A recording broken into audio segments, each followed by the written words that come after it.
NXT this week took place in Houston, Texas. They had a nice little Booker T appreciation night. Suckers. But pretty decent show. Not bad. First match was a women's three-way for the NXT Women's Championship. Sol Ruka, Zaria versus the champion, JC Jane. Ruka would hit Jane with a Soul Snatcher. Pretty, not, it's a pretty move. I'll just say that.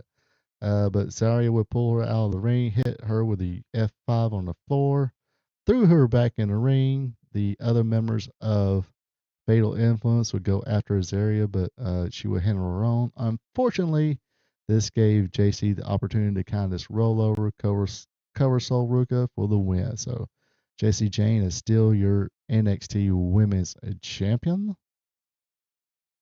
Next segment, we had Ricky Saints come in, address the crowd, saying him and Ethan Page are on the same page.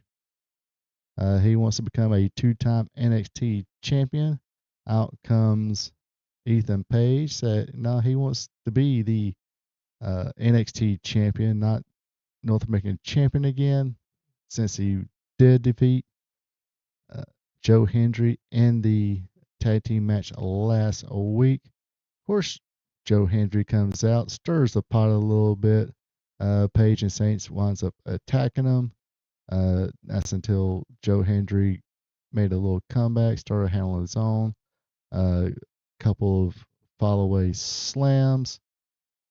And that's when the big guy, Tony D'Angelo, he comes in, spears Joe Hendry, choke slams Ricky Saints, and basically handles his business. Of course, last week he said, hey, I want to be NXT champion as well. Guess we had a special guest this week on NXT, Los Americanos. Bravo, Reyes, and El Grande Americano himself took on the Vanity Project. Believe it or not, Los Americanos, they got cheered in this match. They got the win after a Russian leg sweep body press, and El Grande hits a flying loaded headbutt. Wins it for them.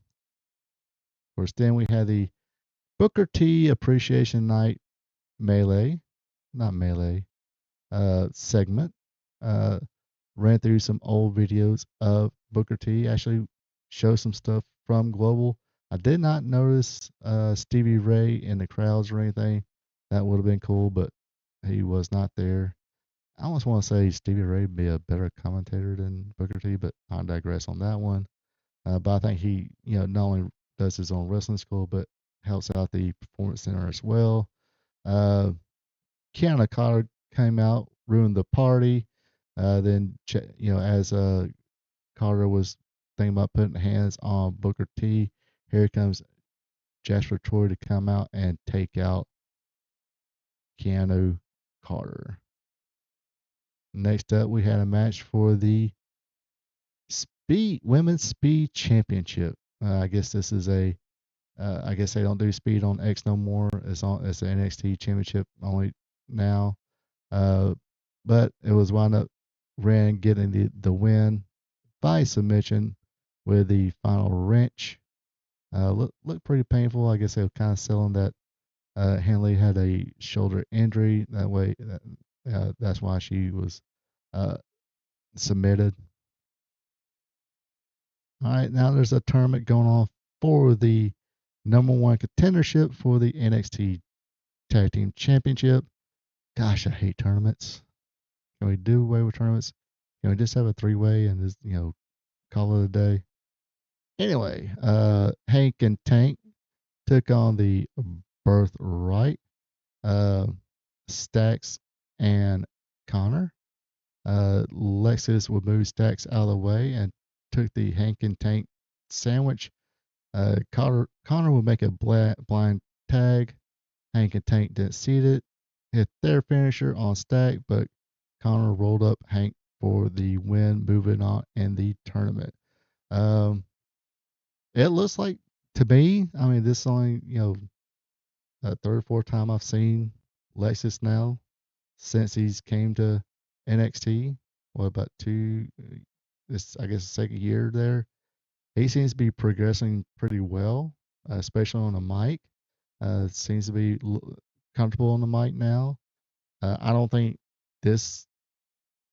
I don't think Lexus King would do like Brian Pillman Jr. If somebody say anything bad about his family, he would, just way his music hit, pose for the crowd, then run in. He'll be just run in and, well, of course, he's a heel, so he'd be talking smack about somebody's family. All right, then your main event was a steel cage match for the NXT Women's North American Championship. It was Easy Dame versus Tatum Paxley. Uh, Despite the punishment, Paxley rallied late in the match, sending Dame into the chair with a sunset bob before hitting the cemetery drop for the win.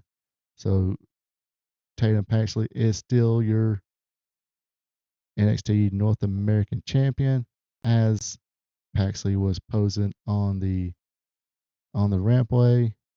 Up creeps up Blake Monroe, pulls her down, I guess gives her a whooping underneath the stage, comes out holding the North American Championship above her head. So pretty good little segment there. Um, Everybody did okay. Like I said, I'm kind of impressed with so far with Lexus King's progress. Like I said, seems to be getting better and more comfortable on the mic. Uh, so looks like this so far it's been a wise decision on Brian Pillman Jr., Lexus King's part to say bye bye to AEW and try my hand there. They are actually working with them, seems like, and uh, hopefully, hopefully, it all ends up well.